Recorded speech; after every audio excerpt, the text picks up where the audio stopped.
Mountains. Sides of them. Do they belong to anyone?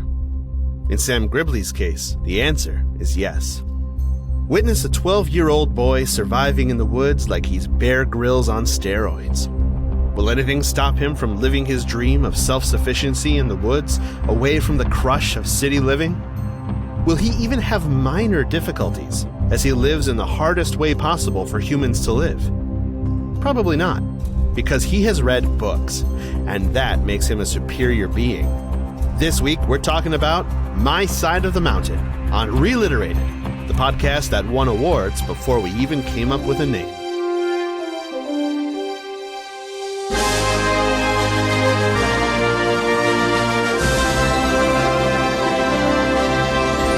Welcome to ReLiterated, the lowbrow book club of three grown-ass men reading the children's books popular in the 1990s, but with 2020's hindsight.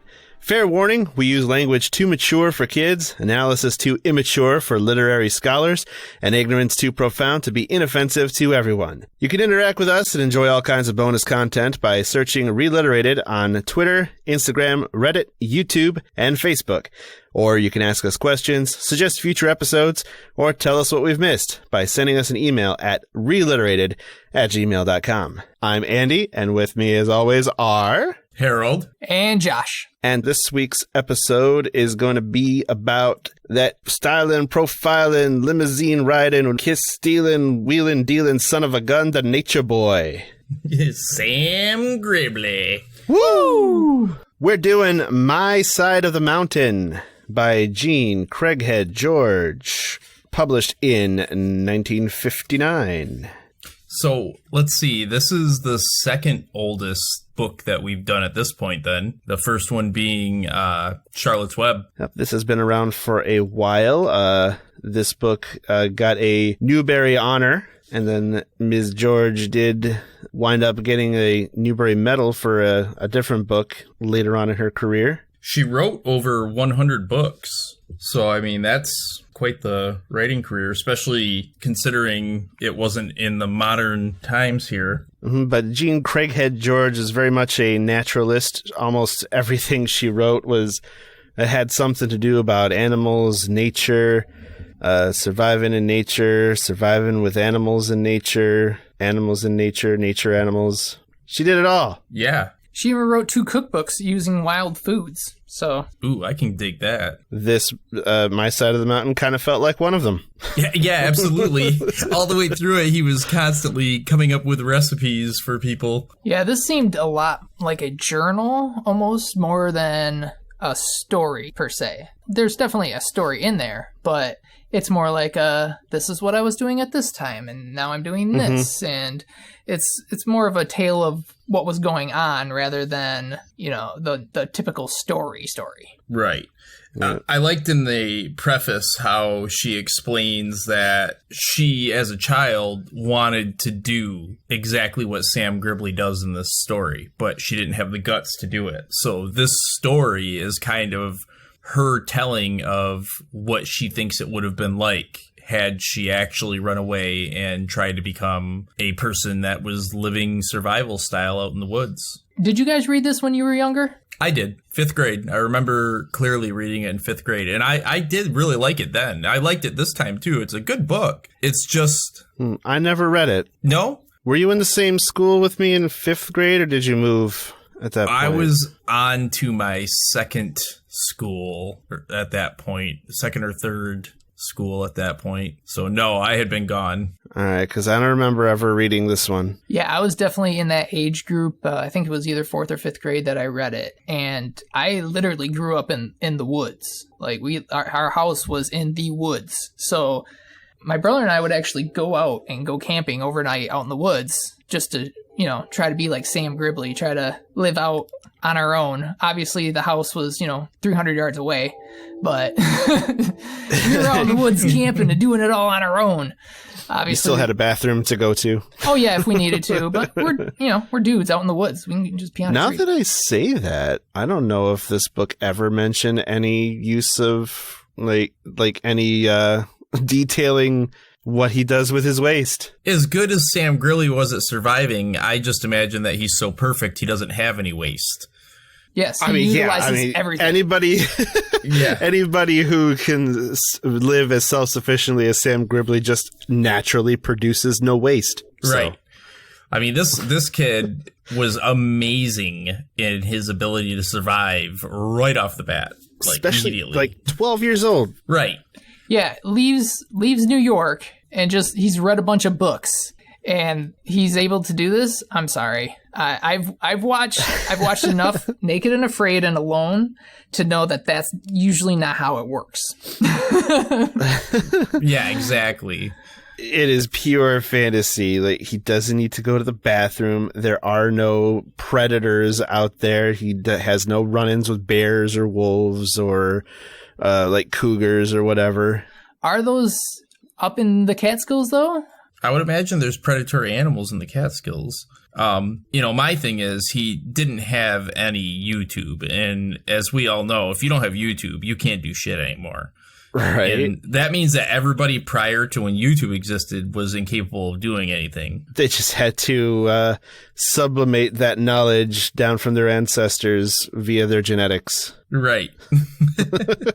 like the animals. Well, it looks like coyotes, bobcats, the fisher.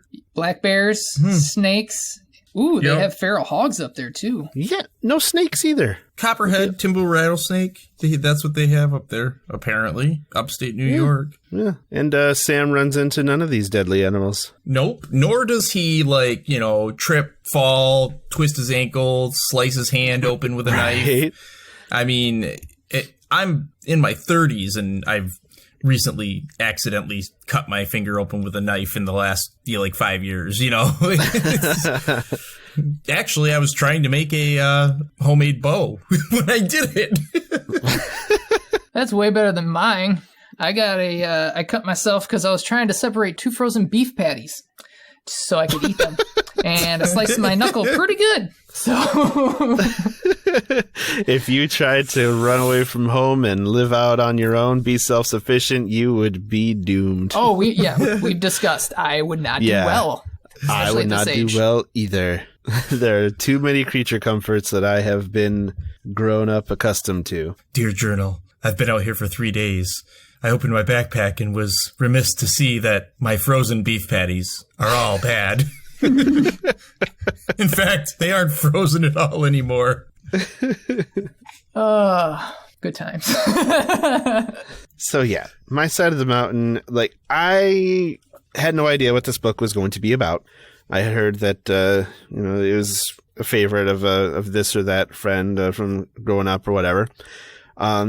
In my mind, I thought that there was going to be more conflict because the words "my side of the mountain" would indicate that somebody else had the other side of the mountain, and maybe there was a line drawn and he was in a struggle to survive, or he was in some sort of competition with somebody else, or there was actually some danger to present in here. But I guess I'm just used to there being more conflict in the stories I take in. Yeah, this one definitely doesn't have any conflict, really. I mean, there's a minor conflict with a falcon. Right, as he's going up to steal the egg that would hatch into his companion, Frightful. Yep. And then he just tries to avoid people that are trying to, or that might find him and turn him into the authorities, because the one thing he doesn't want is to be sent back home. Right. This is more boy versus society than man versus nature.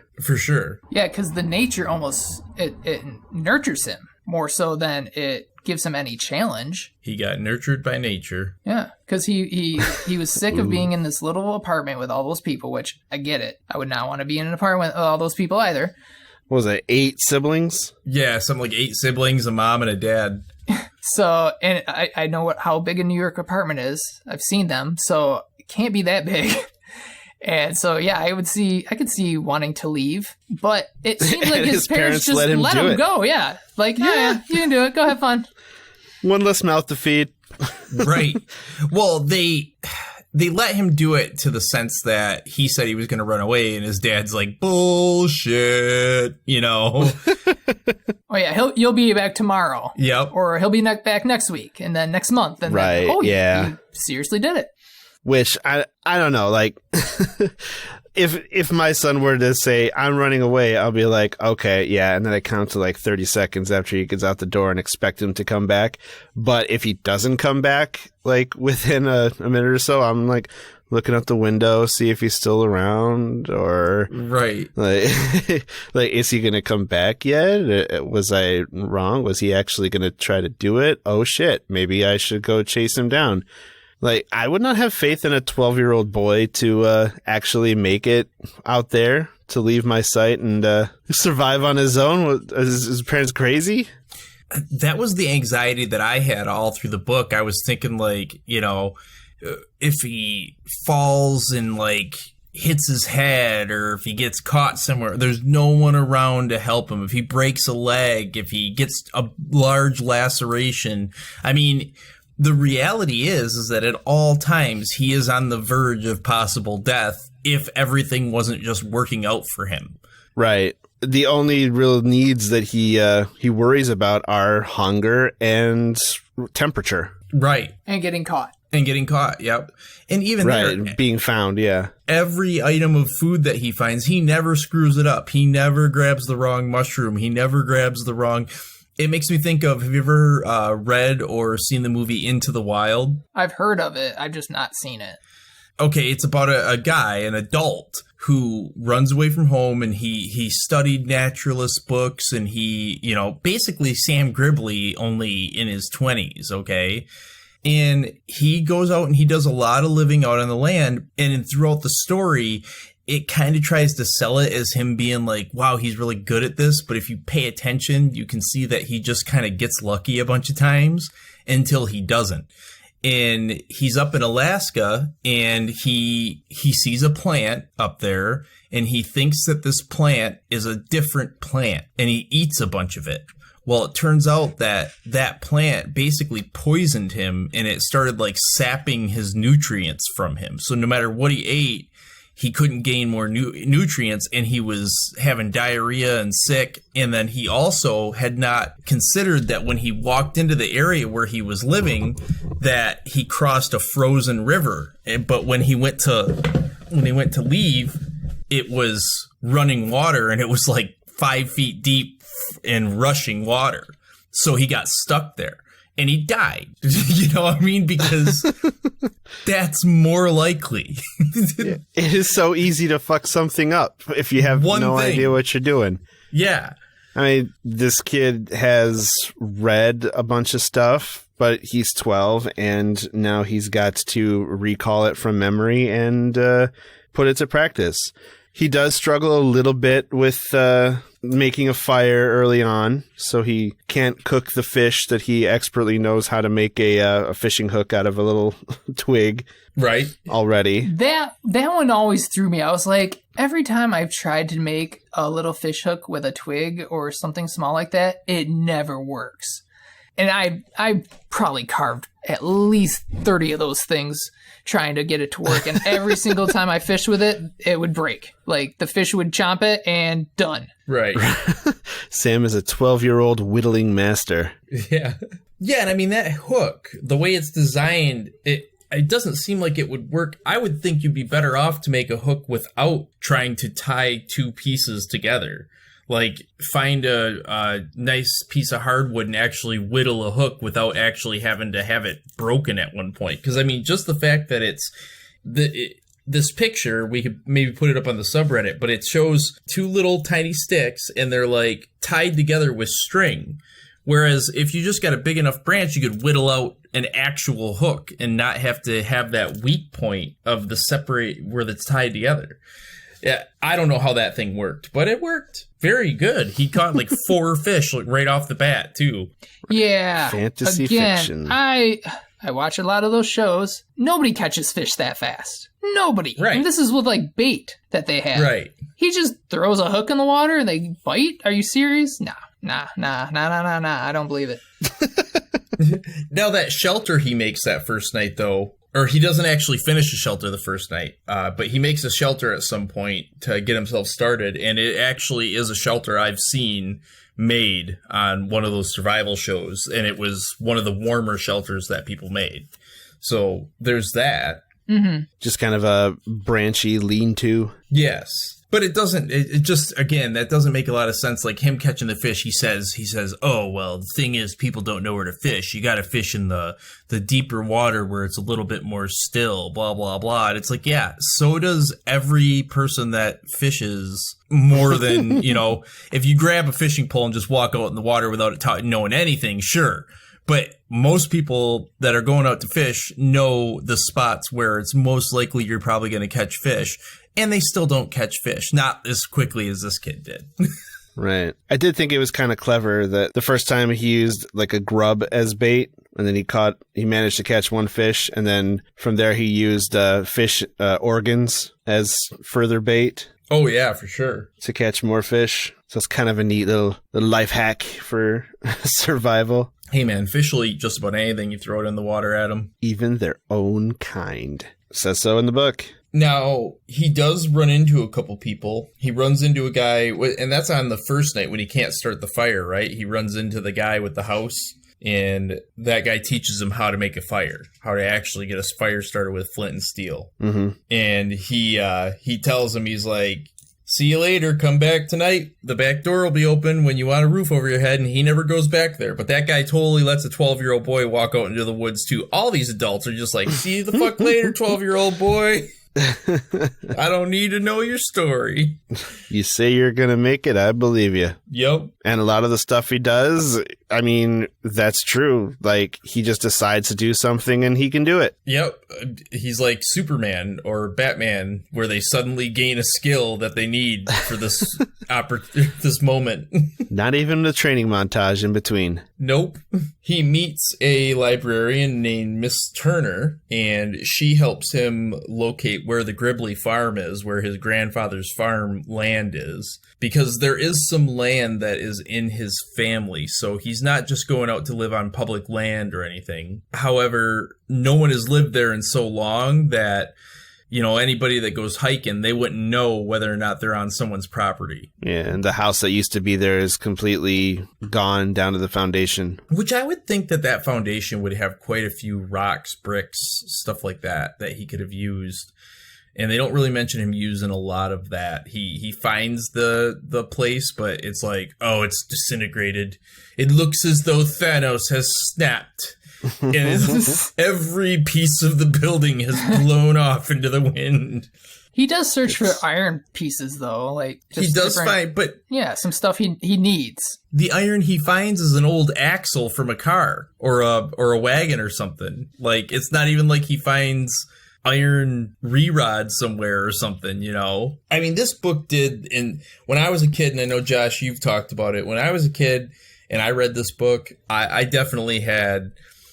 Where I lived when I read this book was Howell, Michigan, okay? And we lived on 20 acres of woods. So it was a perfect time to read this book, because I remember going out and playing in the woods, like you're saying, and considering whether or not we would live out there, or I could live out there, this and that.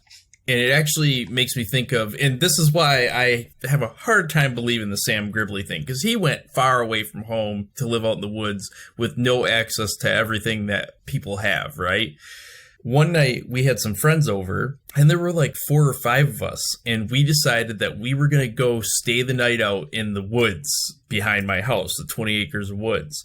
So we go all the way out there and we get ourselves all set up in this area, get our tents set up and everything. And then it got to be dark, and we went to go back out there, and we had our flashlights, and we get all the way out to where we were going. And there was, I don't know what it was. It wasn't like there was an obnoxious amount of it, but there were like drops of blood in a couple of spots on some of the plastic bags that we had taken out there. And I mean, immediately, the four of us, or whatever, however many of it was, we turned around and we ran out of the woods.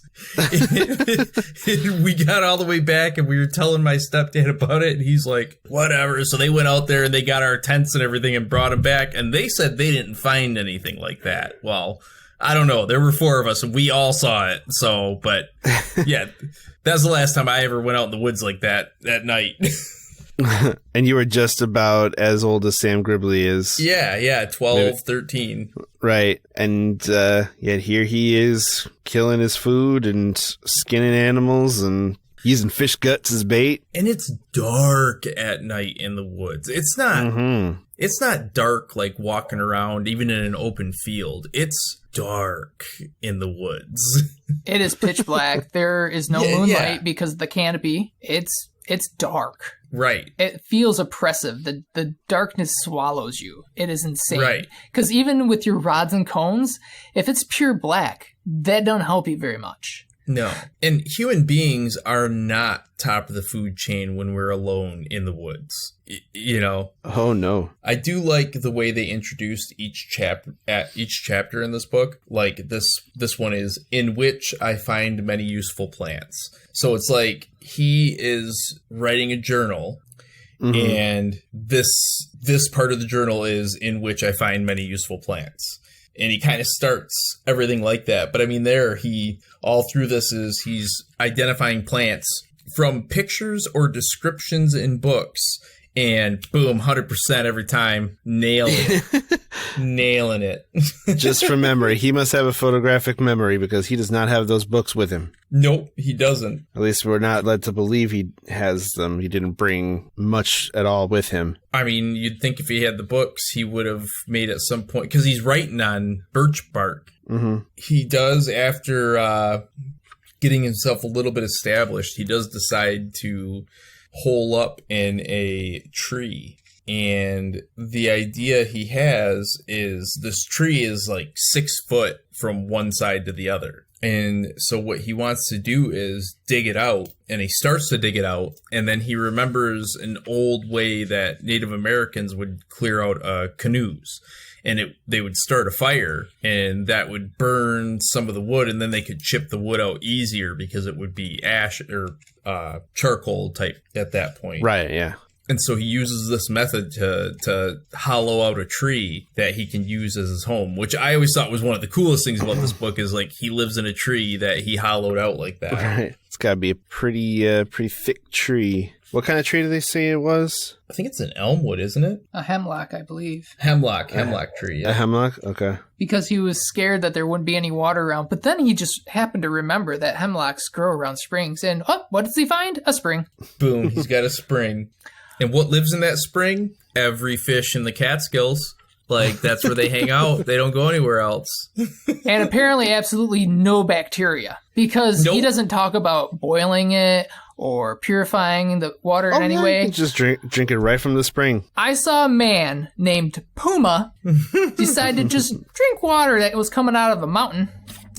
He didn't last the 2 weeks. He went home because he got really sick because he didn't purify his water. I think there are a lot of people that if we were to go out and talk to 10 people right now and you'd ask them, you know, like, would you drink that water without purifying it, right? You're going to have some of them that would be like, oh, yeah, I've got a great immune system. I could drink that water. It wouldn't bother me at all, right? And so I believe that there are people like Sam here. He may have boiled the water, but he didn't have an apparatus to boil it in, you know, until he got the turtle shell, you know. He said he found tin cans, remember? He did find tin cans, that's right. I'm looking at hemlock trees. They don't seem to get too thick at the base. I don't know. This particular tree was wide enough for him to make a house inside. Right. Yeah, it's a story. With a bed on the inside he could stretch out on. Yeah. I mean, again, it's a story where apparently this kid is capable of... I mean, yeah, it's a goddamn coniferous tree, too. It's not even... But he did say it was an old tree. So it was probably an old growth style of... Mm-hmm. Oh, okay. Yeah, it must have been really old. Yeah, I'm seeing a picture of 1,000-year-old hemlock tree, and yeah, it's really big. Okay, they do get bigger, yeah. But still, he found the one good tree in the whole forest. Mm-hmm. And I think there's multiple trees in this area where he's able to do this with, because he builds like a storage tree as well. Oh no, this picture's of a redwood. Google lied to me. That's the last time I used Google. I'm going to Bing. Yeah, we should Bing it. That's the way to go. Bing it! You should have known right off the bat. I should have known. You know what this book is lacking? What? Issues for 3 guys like us to tackle. Like... I mean, that's the saving grace of this boy leaving culture, is that there's no cultural issues to be found. None of them. I mean, what are we going to talk about? Poaching? I mean, he uses the word Indian a couple times. Right, but it is 1960. Yeah. Right. To describe like where he got some technique from, some useful technique to surviving in nature. Which is so it wasn't exactly even... It was a negative, like the Indians are bloodthirsty savage type thing. It's like, well, there's an Indian way of doing this or cooking this that I used, and it worked out pretty good. Yep, positive reinforcement, really. Yeah. Guys, I'm scared. There's nothing to tackle here. There's nothing to tackle. What are we going to do? I mean, I know we're not great at it, but it's our thing. Yeah. This book is good. It's just, as you're going through, especially if you know differently now, like Josh and I both, like we've been saying, we watch a lot of the survival shows. We've watched people do the things that he talks about doing. And when I read this, I feel like if I were sitting in a room listening to Sam Gribley tell me about the time he went out at 12 years old and did all this stuff perfectly and nothing went wrong the whole time he was out there, I'd be rolling my eyes and fucking just like, God damn it, I don't want to talk to this guy anymore because he is a liar. It is Wood's fantasy for sure. Yeah, when I was reading this, it seemed to go a lot faster than what I remember. Because, like, when I was a kid, I thought it was a good, almost halfway through the book before it gets frightful. But he gets frightful right away. Mm-hmm. And, yeah, it seemed to go a lot faster than when I was younger. I think when I was younger, I just got into it more because I wanted to do a lot of the things that Sam was doing. It for sure is exciting. I mean, it made me want to go out in the woods.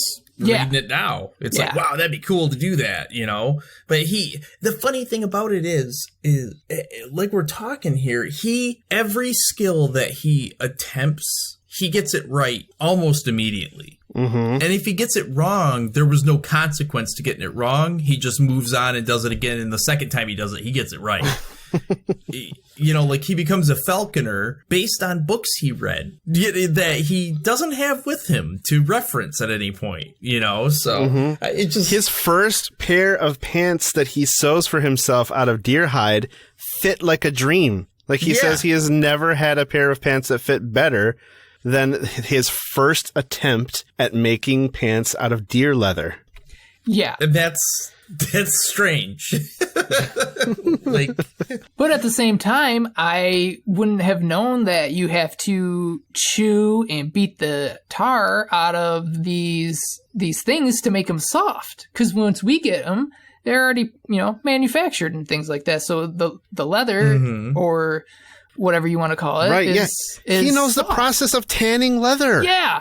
Naturally tanning leather. He's 12. I mean, Sam Gribley could go off back to society and start a business that does all these things, these amazing things that he can do. And he could do pretty well for himself, really. Probably buy himself a cabin in the woods somewhere. He would have a TV show. He would have a TV show. A TV show, for sure. He's not going to buy a cabin. He's going to make it with his bare hands. With his bare hands, yep. With an axe that he made out of a stone and a large piece of stick. Right. Yeah, this story definitely, as I'm sitting here thinking back on it, because I did enjoy reading it again, but even as I'm thinking back on the tale now and to talk about it, I'm like, yeah, this sounds like somebody that just told me a hardcore bullshit story. Oh, you want to know about my childhood? When I was a kid, I went out in the woods, and I lived there by myself. There was me and Frightful, my bird, and a weasel.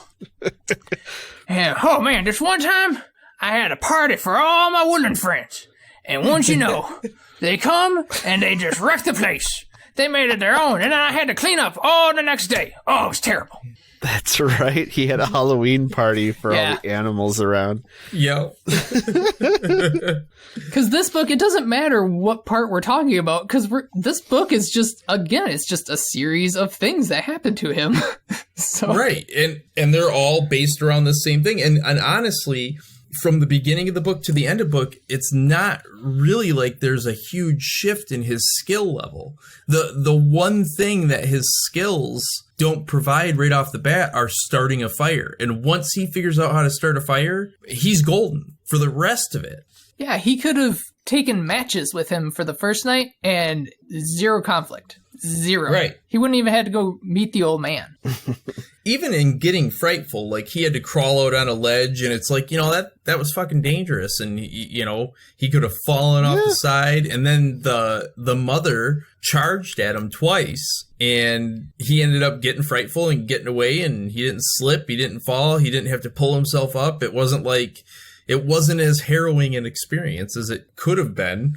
I mean, he's in a deerskin suit out on the Catskills during hunting season. Right. Come on. That dude's going to get shot. Running around stealing deer from people after they shoot it. They shoot it, then they're tracking it, and he's running over there and throwing twigs over it and running away. Oh, and he talks shit about him. He did the same thing with Frightful, except for he didn't kill Frightful. But he stole it from a nest. Yep. Also, how old was this bird when he took it? If it was a baby, he would have had to bottle feed it.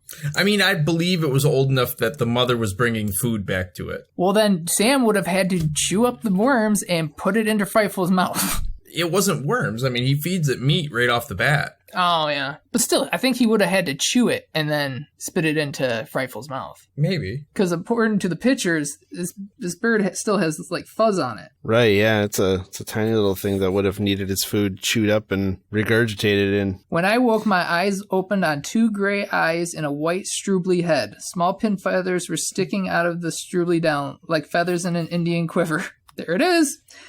The big blue beak curled down in a snarl and up in a smile. So it was young still. And realistically, the only thing that actually injures him throughout the book is Frightful. And he should have been much more injured than he talks, because he doesn't get a glove for a while. But he talks about her, like, landing on his shoulder, landing on his arm.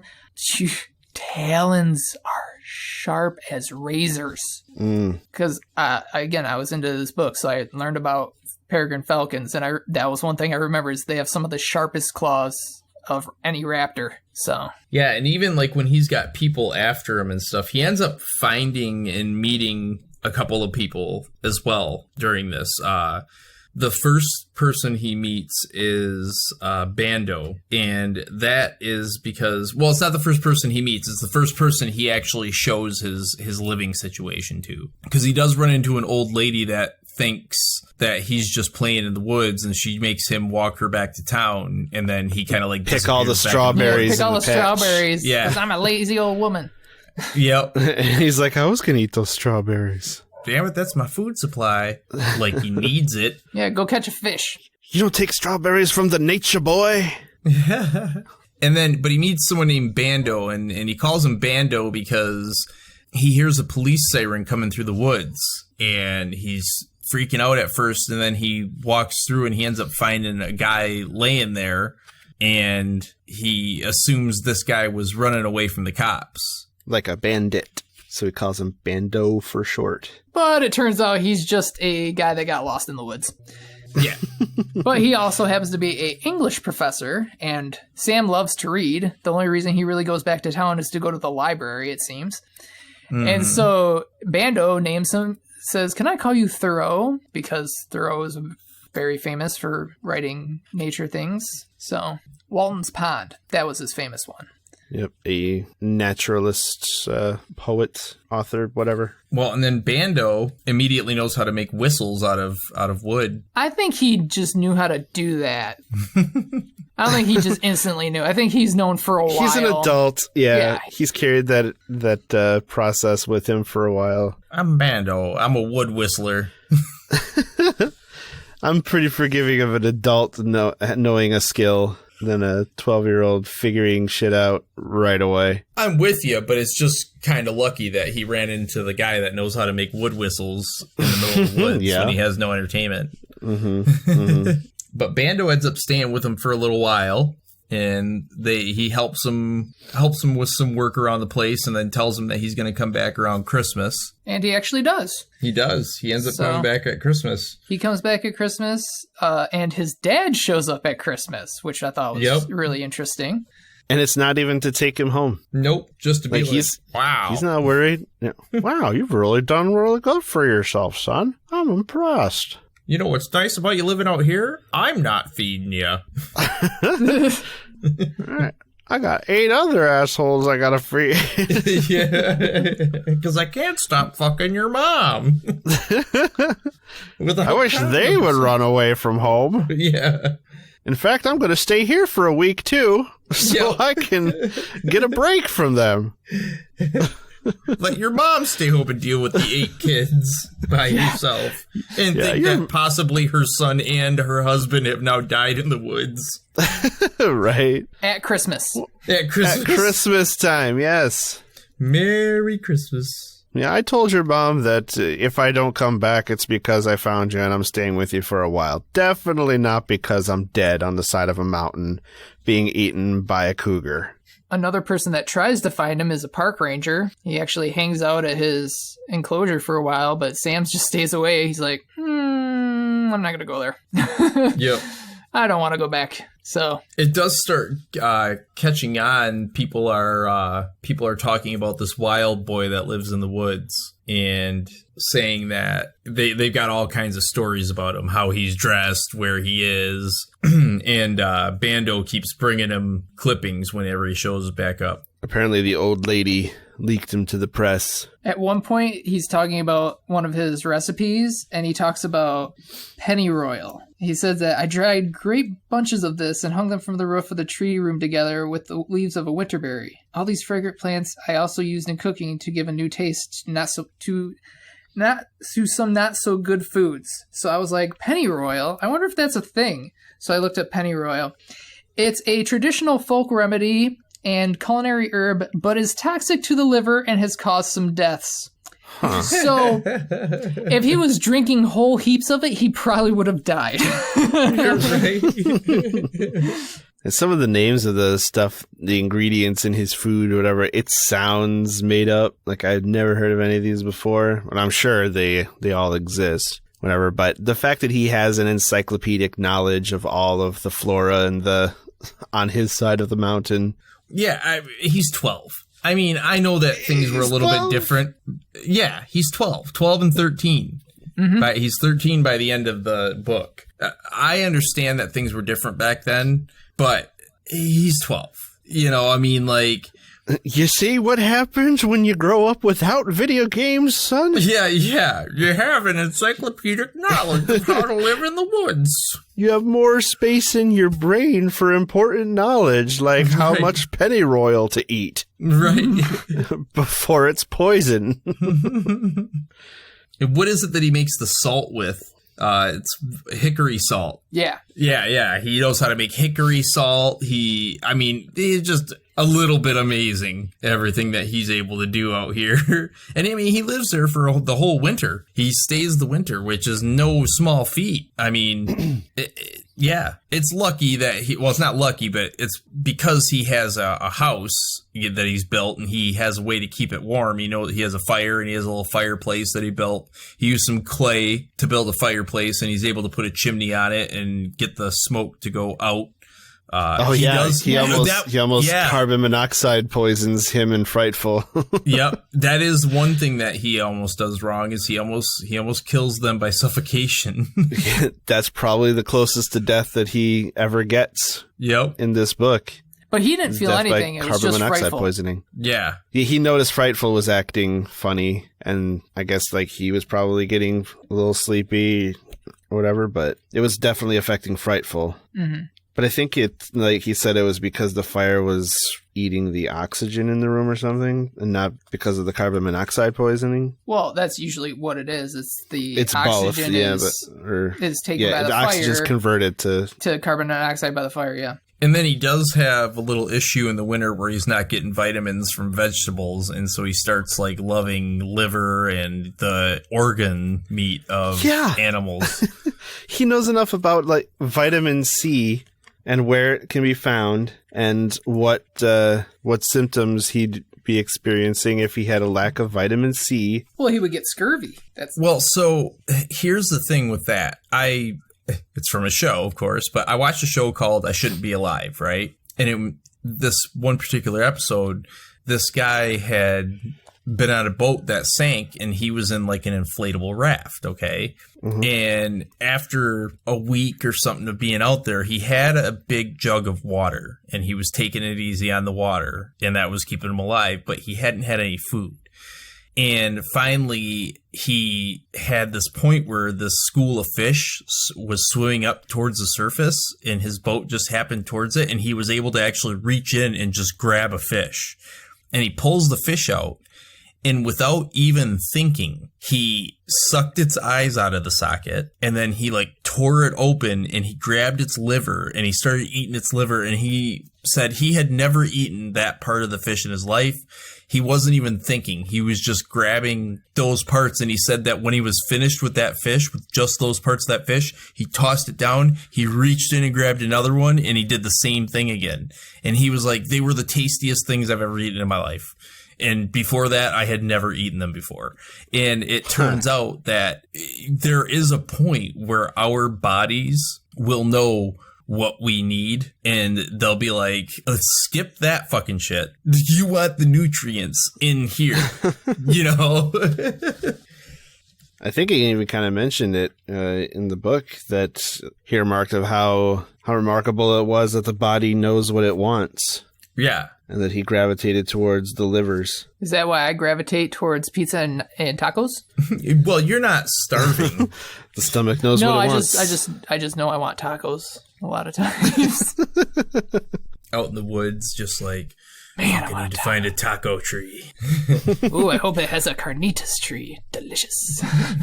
I had a Choco Taco last night. Ooh. Yeah. No, I want to gravitate towards that. Right? I had a Chipotle barbacoa. 3 tacos last night. Dude, I went to, what's it called? Qdoba the first time when I was down helping Dave move. I'd never had it before. And I ate that, and I was like, that's delicious. And then the second time I came to record that with you, Andy, I left, and I'm like, well, I'm in Saginaw. I mean, I could just stop at Qdoba. And I'm like, as I'm pounding the burrito on my way home, I'm like, this is going to be a problem. Those burritos are messy. They are ridiculous. I didn't mean it was going to be a problem because it's messy. I'm pretty good at not being messy, even with messy foods. It's going to be a problem because I absolutely fucking love it. I'm like, these things are like $10 a piece, man. Again, you've never had Chipotle, so you don't know. Is there a Chipotle in Saginaw, or is it just the Qdoba? There's a Chipotle, too. Okay. I'll have to check out the Chipotle. I was going to say, I think it's on Tittabawassee, isn't it? Yep, it's on Tittabawassee. And I don't even live in that state anymore, dude. I don't go to Saginaw very often. I haven't been out there in years. And at the same time, I thought Qdoba and Chipotle were a totally different thing than they are. I had no idea what they were. I just never had been there before. I thought it was more like Cuatro Amigos, like a restaurant type thing. Like a real Mexican place. Yeah, I didn't realize it was the Subway of burritos. But way better, because Subway's kind of... Way better. Subway's kind of... Yeah. I can't remember the last time I went to a Subway. Ooh, it's been a while. I think I had a gift card. So anyways, fish livers. Fish livers! He's eating them, and they're helping him survive. Yeah, I believe I read that fish eyes have a ton of nutrients in them. Mm-hmm. So that's why your body just craves them. Yeah. Yeah, like I say, when that guy was telling his story, and I mean, he said he literally the first thing he did with the fish was he stuck his mouth right around their eye and sucked their eye right into his mouth. It was like, whoa. Yeah. Right? But at that point, you would be automatic. You would just be doing it, not even thinking about it at that point. I believe on an episode of Alone, the guy was talking to the camera. He's like, see, these are the fish eyes. To me, they're like candy because, they're just so good. And I was just thinking to myself, maybe if you're starving.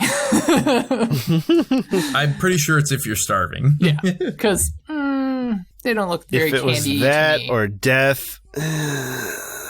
Andy. Okay.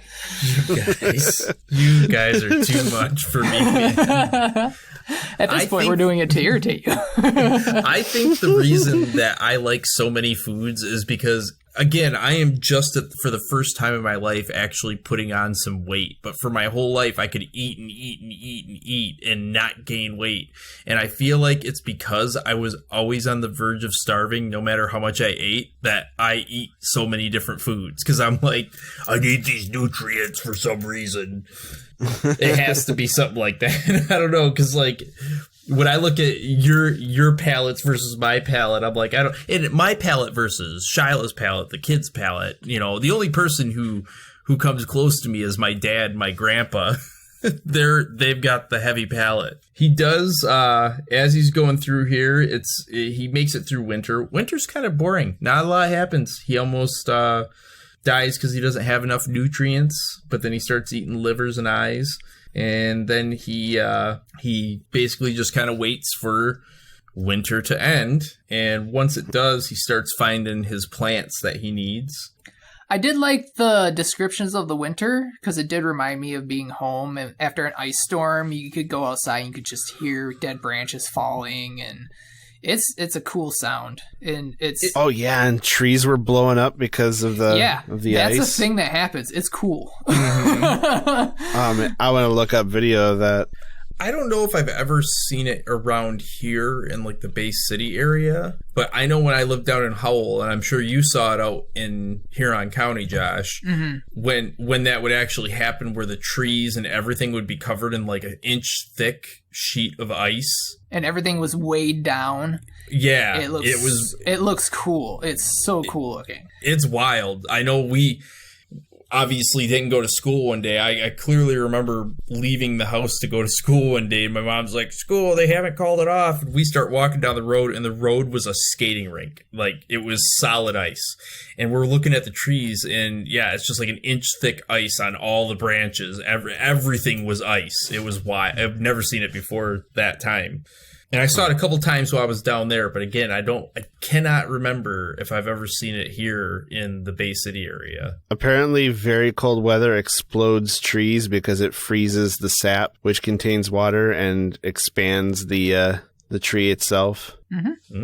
So that's neat. Yeah, it is pretty cool. So it's kind of like if you put a pop can inside the fridge, or a 6-pack of beer in the trunk of your car. Left out in sub-zero temperatures. Sounds like an experience. Sounds like a Michigan sounds like thing. A very specific example. Yeah. No, I remember it pretty clearly. It was actually beer that I had at my bachelor party. I just left it in my trunk for a couple days, and we had gotten married in January, so it was pretty cold, but that beer was out there in the trunk of my car, and I came out to find it had exploded at some point, which was really fun. My trunk smelled like beer for a long time. Is that when people started writing "ho" on your car? I was gonna say, did you write "ho" on the trunk so that people would stay out of it?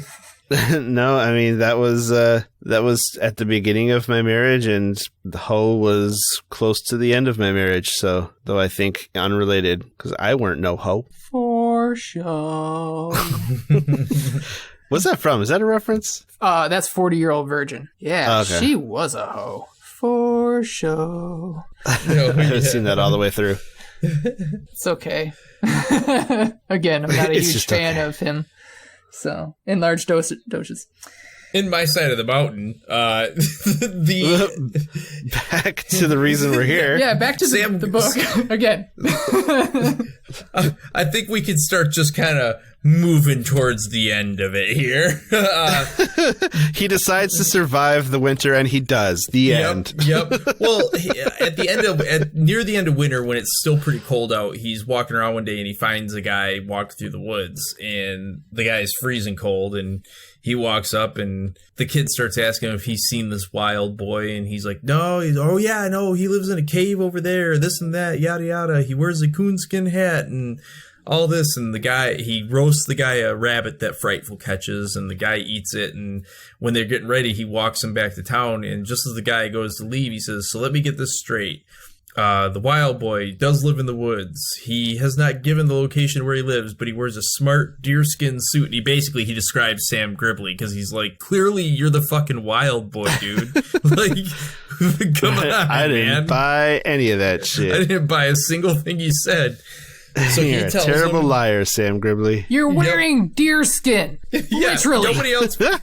You had a falcon catch a rabbit, and then you started a fire with flint and steel and cooked it expertly. You have an encyclopedic knowledge of every nut and animal and herb and mushroom in this area. You are either living out here or you're obsessed with nature. That's one or the other.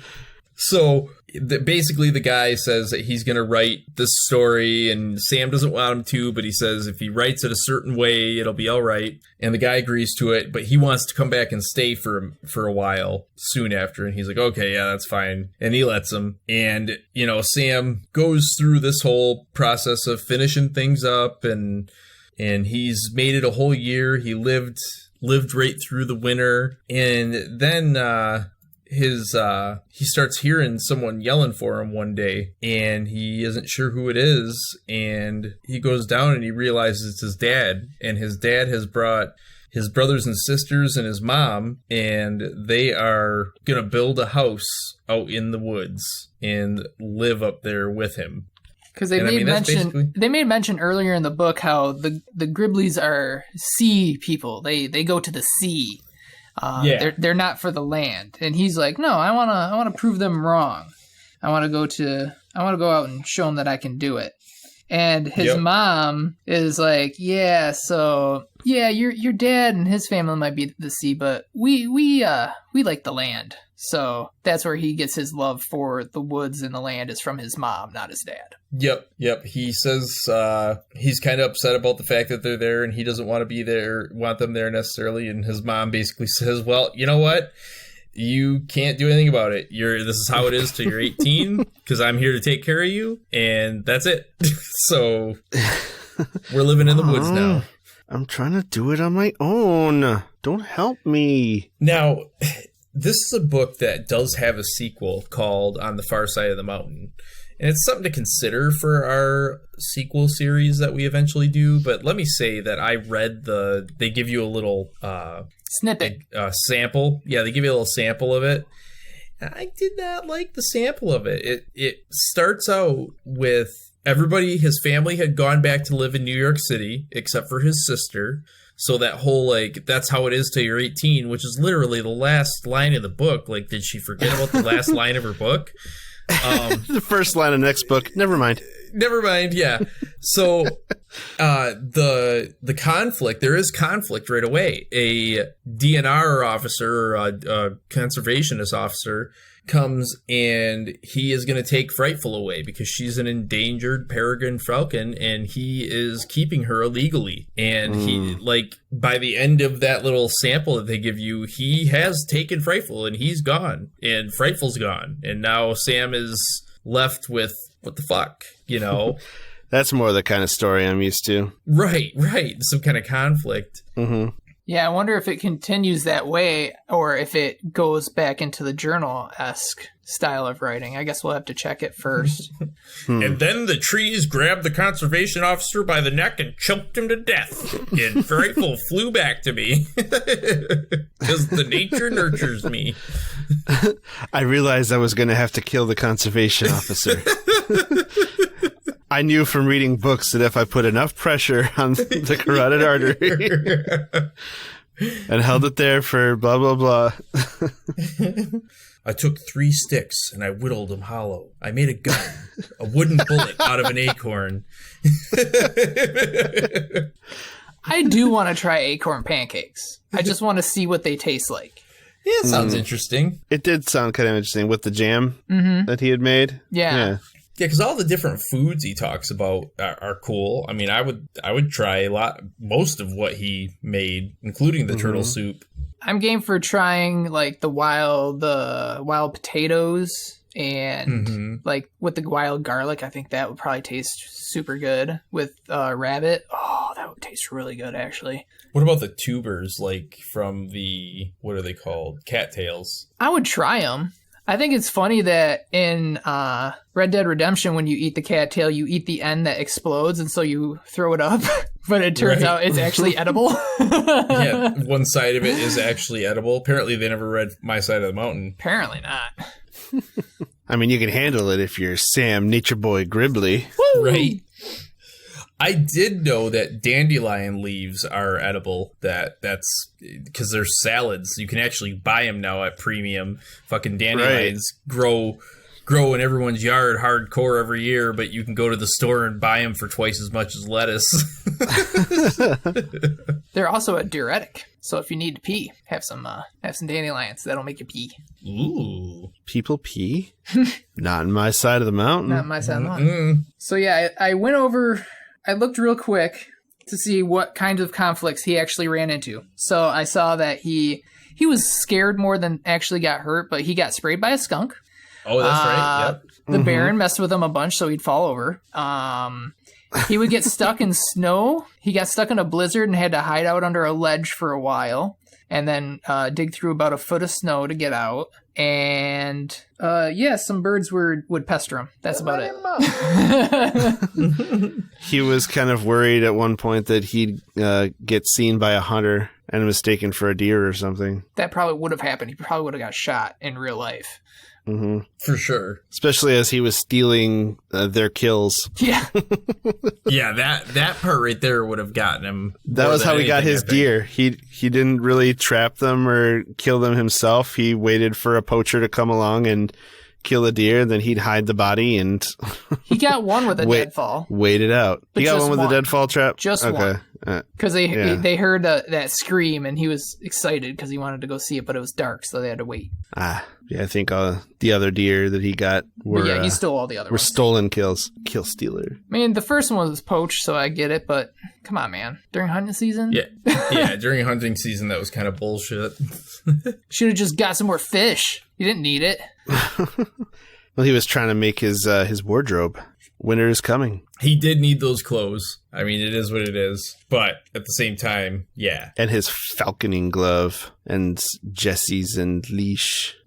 It was a fun book. I mean, I would say, if you're looking for a real easy read and you wanna feel like you're out in the woods and you're a master at surviving, go ahead and read Just kind of low stakes danger. Yeah, a lot of low stakes danger. You're good, Most of the tension was he didn't want to rejoin society. He didn't want to get found and pulled back into his life in New York. He wanted to avoid people until he realized that he needed people. Mm-hmm. Like he got lonely, and he eventually made the guest houses in neighboring trees because he realized that he missed community. He didn't miss it enough necessarily to be too excited when he found out his family was going to be staying. But he missed it enough that he wanted people to be able to visit. Right. Like one of his visitors suggested making a guest house, and he found himself saying okay and being okay with it.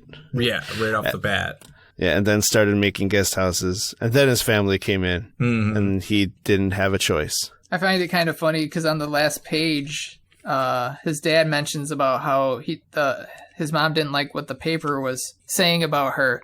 So basically, she went up to take care of him because everyone was talking shit about her being a bad mom. When in fact, she was probably being a really good mom to those other kids and letting him do his own thing. So, but yeah, she's just like, well, now I have to go and take care of you because all these people are saying stuff and I don't want to be known as a bad parent. So, right. If anything, his dad was the bad parent, leaving her alone for weeks at a time with 8 kids. Right. It's like, I'm around, I'm going to get you pregnant, back to sea. Yeah, I gotta go back to sea. Yeah, you know, and I mean, that is funny too. Like, so just because people are talking shit about you, you want to go help your kid.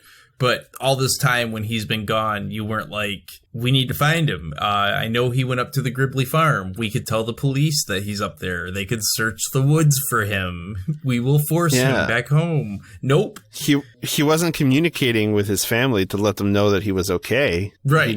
They just had to believe that he was. Yep. You know, Sam, he's always reading them books. He knows what he's doing. He's 12. He's a man now. You're right. It's 1959. Get with the times. I think his dad was like, yeah, tell somebody in town you're there. That way we know you're fine. But he just doesn't. I guess he tells the librarian. Right.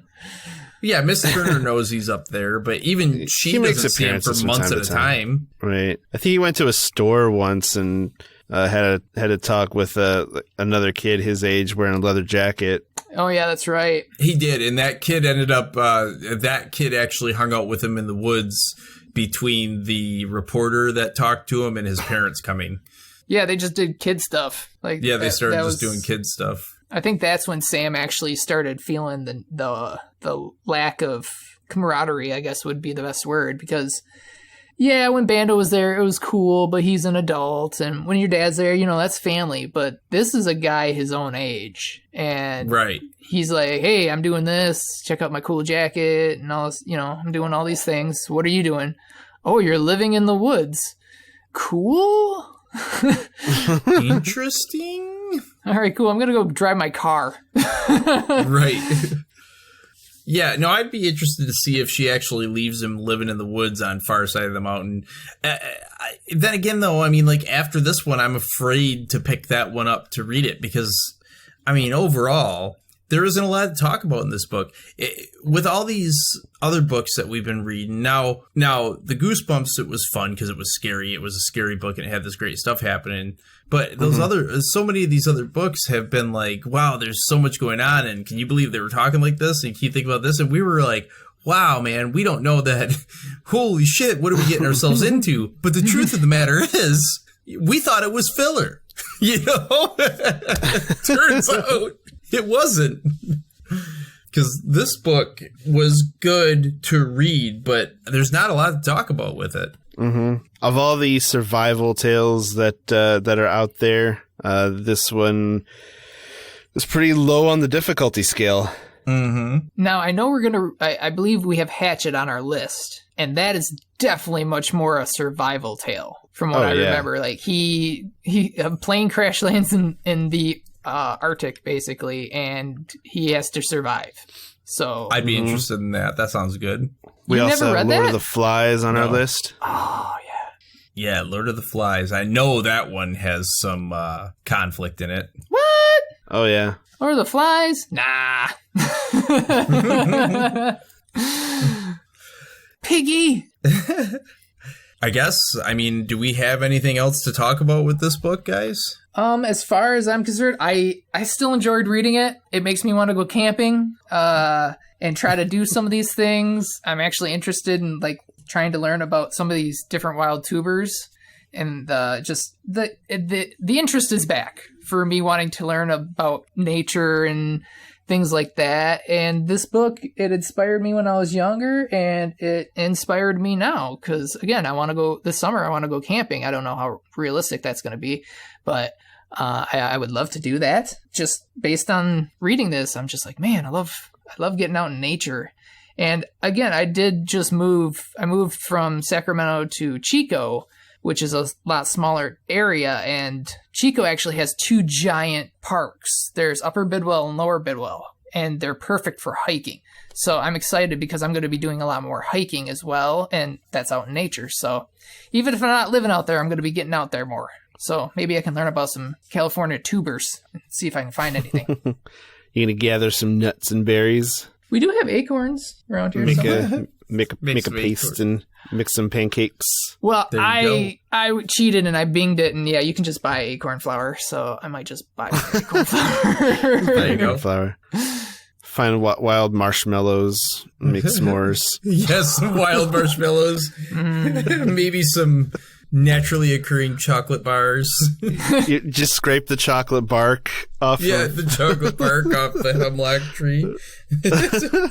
Well, I know not to go to let's Loompa go Land. camping in Willy Wonka's chocolate room. Lots of cacao beans there. Cacao. So yeah, I would definitely recommend reading it. It's fun. It's not a typical story, but it is enjoyable. It's not a edge of your seat thriller by any means of a survival tale, but it will inspire some to want to run away from home and try to make it on your own. Yeah. Which, based on this, I probably wouldn't recommend because a lot of the difficulty factor and considerations were removed in the telling of the story. Yeah, no, Sam Gribley had the God mode code on because he was He's got cheat codes. Yep. I read that when she submitted this book, initially it was rejected because they were afraid of children running away from home. But then the main editor was at home, was at his vacation house and went for a walk out in the woods. And then he realized what the story actually was about. And so then it wasn't about a kid running away. It was about a child wanting to reconvene with nature. So that's why they allowed it. Right. Positives in appreciation of nature. Negatives in making surviving in nature seem way too easy. Way too easy. Agree.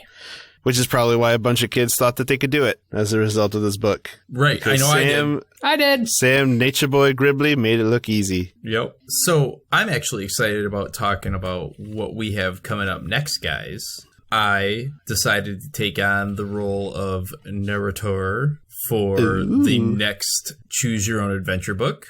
And we will be reading The Magic of the Unicorn. Oh, yay! I'm so excited. Yes. After having listened to Josh come up with so many great voices, I was like, I want to come up with voices. So I've actually been practicing and we'll be ready for this book. There are 27 different endings. It is, as per this chapter, it is written by a lady, and her name is Deborah Lerm Goodman. And it is The Magic of the Unicorn. Has a cool tree chasing a girl riding a unicorn with a dragon shooting fire at her on the cover. So I'm pretty sure there's going to be ninjas in this one, guys. Ooh, that'd be so hype. Yeah. But where are the issues to tackle? Like, is the unicorn a racist Nazi? We don't need to tackle issues in a Choose Your Own Adventure, okay? I just feel so empty. I do too, man. We didn't get to tread on eggshells at all this episode. I know, like Sam Gribley had it too easy here. Yes, we did. It was way too easy at us. Oh, it's just funny to me when we were doing Maniac McGee and we ended up doing 3 episodes. One of the discussions we were consistently having behind the scenes was, when we do My Side of the Mountain, man, it's going to be like a 7-episode. Yeah, because we both remember being this long book and being so into it. And then we read it and we're like, this is not what I remember at all. There's not much to talk about here. No. He decides to do this and he does that, and then he decides to do another thing and he does it. Yeah, he just does it. So dust your hands off and survive the winter. Tomorrow I'm going to make some shoes out of squirrels. I'm just going to do it. Just going to do it. They're the most comfy shoes I ever done worn. Yep. Make sure to leave the tails on. That's like a nature's shoehorn. Yeah, use Squirrel tail. Squirrel tail. Nature's shoehorn. Well, we have a piece of listener mail to read for this episode. Ooh, we do. Yes, we got an email from Nyla who says, "Hi guys, love the podcast. I remember loving Island of the Blue Dolphins by Scott Odell. You might find it interesting. Keep up the fun times, Nyla." Awesome. Thank you, Nyla, for that wonderful email. Absolutely. Yeah, thanks for the recommendation. I think, if I'm not mistaken, I read Island of the Blue Dolphins in school. I want to say it was like a girl on stranded on an island, like a survival tale. Okay. Maybe I think it's the one with the abalone where I learned what abalone is. But is that I don't know. I have to, one bologna rather than multiple bologna? Like is that when you make a sandwich and you only put one slice of bologna on it? It's like a sea urchin, I think it is. But let me bing it. Oh, bing it, yeah. Oh, I binged it. It's about a 12-year-old girl who gets stranded alone for years on an island off of the California coast. Oh, interesting. So it's my side of the island.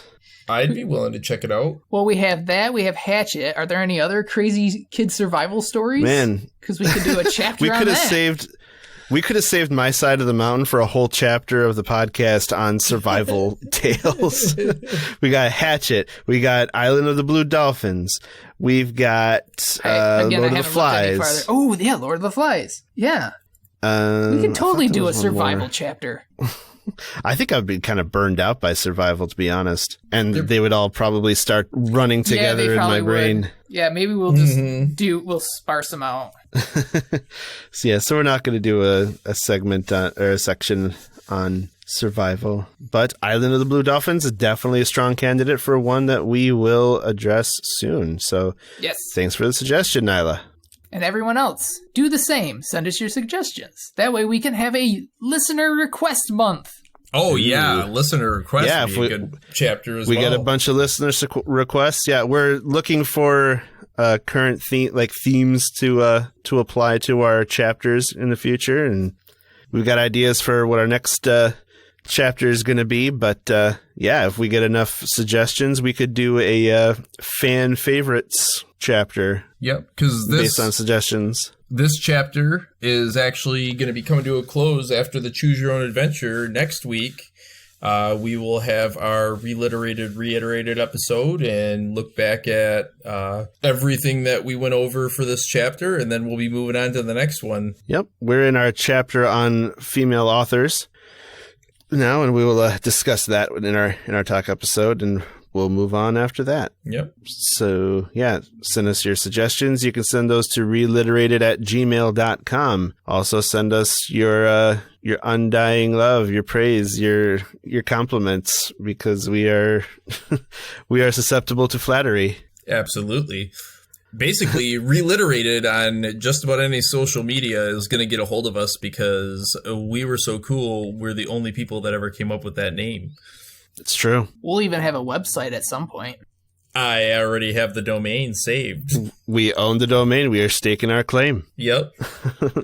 Awesome. And Josh and I are single men, and you can also flirt with us if you want to, ladies. Hey, now. The ladies did not come here to be accosted by the hosts, fellas. I am simply giving... Yeah, you're I am guilty not by accosting association. Anybody. You're guilty by association. Again, I'm moving, so this is addressed to no one in particular. Just throwing that out to the winds because that's all I have. Ladies, Andy needs a date. Are you vaccinated? I am vaccinated. Ladies, yes. He's vaccinated. Oh my God, I'm looking at the podcast statistics right now, and we're actually losing downloads from episodes that have already been listened to. And no! Well, it's back to depression for me. Yeah. Womp womp. I wish we had a reed whistle right now. Right, a birch whistle? What kind of tree was it made out of? Was it a birch whistle? Birch reed whistle, whatever it was. The way it made it sound was like a slide whistle, almost. Yeah, that's it. Or a recorder. I thought of a recorder. Maybe that was the second thing that he built, because they were more pipes rather than... And the way that he showed how the mouthpieces were, it looked more like a recorder. But yeah. Oh, okay. That's going to do it for us this week. Thanks for listening to ReLiterated. We are the Chocolate Milk Friends. If you enjoyed this show, please share it far and wide. Subscribe to us on Spotify, Apple Podcasts, Podcast Addict, Podbean, Google Podcasts, or any podcatcher app that pulls from these sources. And we'd really appreciate your review and rating on whatever platform you use. Apple Podcasts helps us a lot, as does Spotify ratings. Just anywhere you can give us 5 stars. We'd appreciate all the stars you have to spare. So until... Sorry, I thought you were at your point where I say thank you for listening. I was at the point where I had to take a breath. Okay. Quit breathing. Give a shit, read some lit. Thanks for listening. Thanks, everybody.